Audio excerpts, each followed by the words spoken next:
Hey everyone, today I'm going to be showing you how to use the Google Form function on your PC to make a Google survey. So step one is going to be getting to the actual form.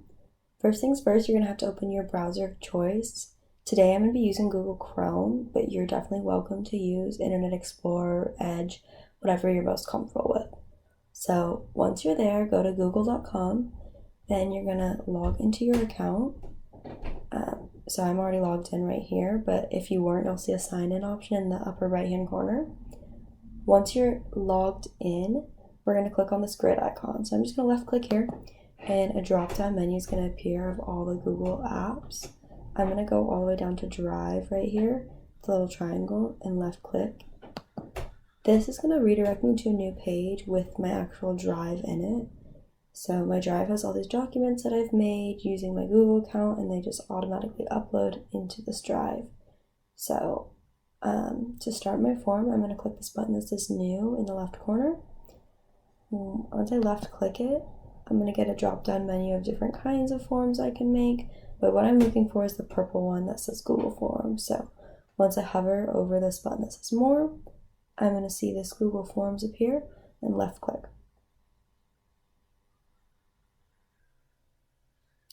This is going to load into my actual form. So it starts off as purple, but I'm going to show you how to personalize your form. This is going to be step 2 of our whole process.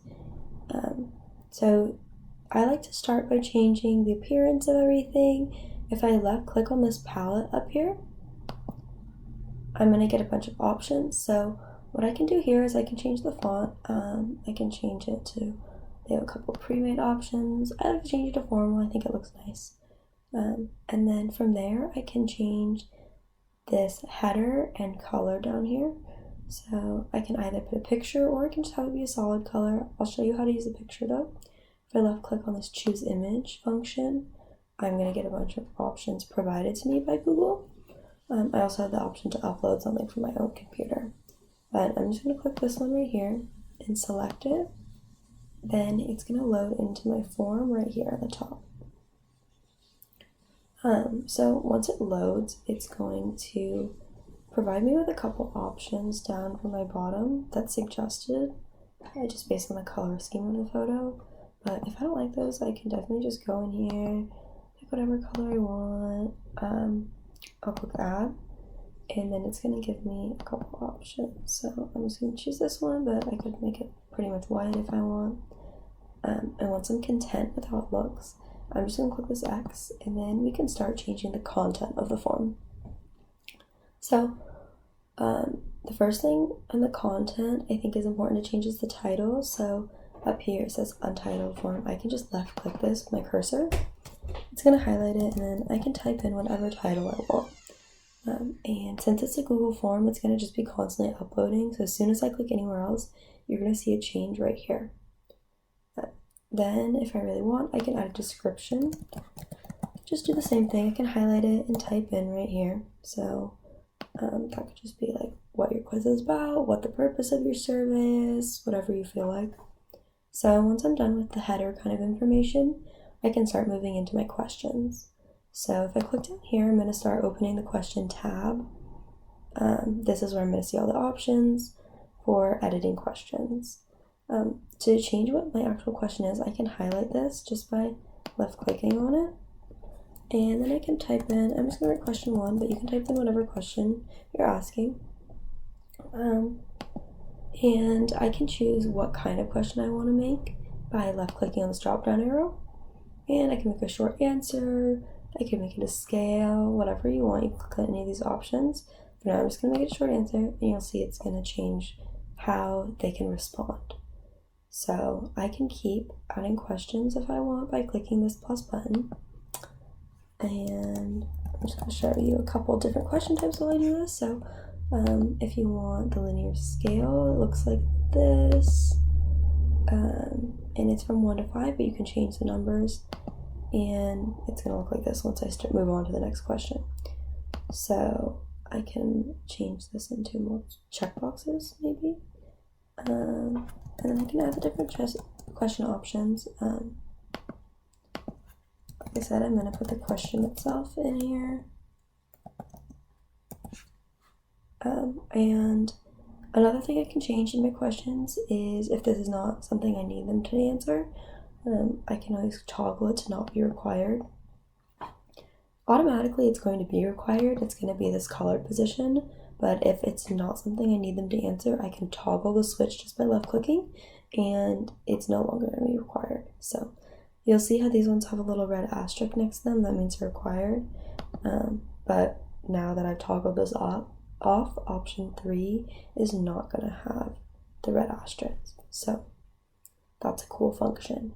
The next thing you can do to personalize your form is just go up to the settings gear icon. I'm going to click on it just to show you.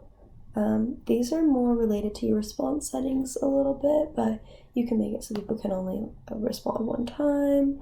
You can collect the email addresses of your recipients, so that's kind of a cool function. You can see like what your viewers are going to see. So if you want them to see a progress bar, it's going to show up at the bottom saying you're 25% of the way done, 50% of the way done, etc. And then you can also choose to make this into a quiz. This would be really helpful if you're a teacher or you're trying to make sure you're testing someone's knowledge. So if I make it a quiz, it's going to give me points for each of the questions. And I can also show when they're going to get their grade. So let's say I don't want them to get their grade for a week, so I'm just going to turn it on, and then later I can go in and send out the grades. So once I'm content, I'm just going to click save. It's going to upload all that in there. If you want to preview what it's going to look like, you can just click this little icon, the eyeball. It's going to redirect you to a new page, and now you can see this is the progress bar I was talking about. They can answer the questions and then click submit. So that's just a little cool function. I'm going to go back to my other tab where I was editing, and I'm going to show you now step 3, which is how to share the form. So once you're content with everything, you can go in and click this send button. I'm going to left click here, and I'm going to get a bunch of different options. So you can choose to send just via email address, so I can type it in a couple emails. If I only want to send it to 3 or 4 people, maybe I'm just sending a survey to a small group I'm a part of, I could definitely just hand input their email addresses. But if I want to share it with a larger group, I would recommend going into this hyperlink symbol, and it's going to generate a link that you can copy and paste into any kind of group format, a group message, and then everyone will have access to it. So I like to shorten this URL just by checking this box. I think it just makes it easier, a little more compact, but you can leave it the other way too, whatever you prefer. The third option, you can directly upload it into your Facebook account or your Twitter if you want to share it with a really general audience. So you just click on the icon, and if your accounts are synced up, it's going to let you go here and share it. But mine is not, so you won't be able to see that. So then once I can copy it to my clipboard, and then I can X out, and it will be sent to whoever you want it to be sent. So that's pretty much it. That's how you can create your Google form. I hope that this was a helpful video for you, and there's lots more you can do with Google Forms.